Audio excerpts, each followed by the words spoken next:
Nizam Hasina foundation মসজিদ দক্ষিণ এশিয়ার ১১তম সুন্দর মসজিদ।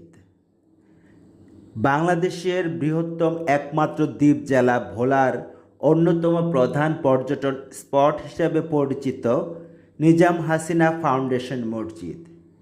ভোলার উকিলপাড়ায় অবস্থিত নিজাম হাসিনা ফাউন্ডেশন মসজিদ দক্ষিণাঞ্চলের অন্যতম অত্যাধুনিক ও দৃষ্টিনন্দন মসজিদ।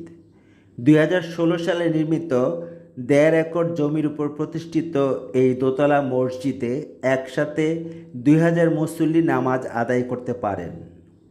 মার্বেল পাথর, সুদৃশ্য মিনার যার উচ্চতা ১২০ ফুট ও গম্বুজ যার উচ্চতা ৬০ ফুট সমৃদ্ধ এই মসজিদটি জননেত্রী শেখ হাসিনার নামে নামাঙ্কিত।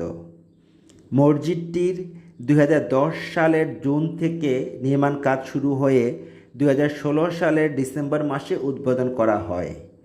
মসজিদটির স্থাপত্যশৈলীর ডিজাইনার কামরুজ্জামান লিটন। প্রায় ৫২,০০০ শ্রমিক প্রায় ৭ বছর কাজ করেছেন মসজিদটি নির্মাণে। মসজিদটিতে নারী পুরুষের আলাদা অজুখানা, লাইব্রেরি, হিফজখানা ও ফুলের বাগান রয়েছে এবং আরও রয়েছে এসি ও জেনারেটর ব্যবস্থা। মেঘনা লাইফ ইন্স্যুরেন্সের চেয়ারম্যান নিজামুদ্দিন আহমেদ ও তার পরিবারের অর্থায়নে গঠিত নিজাম হাসিনা ফাউন্ডেশনের আর্থিক সহযোগিতায় প্রায় ৩০ কোটি টাকা ব্যয়ে মসজিদটি নির্মাণ করা হয়।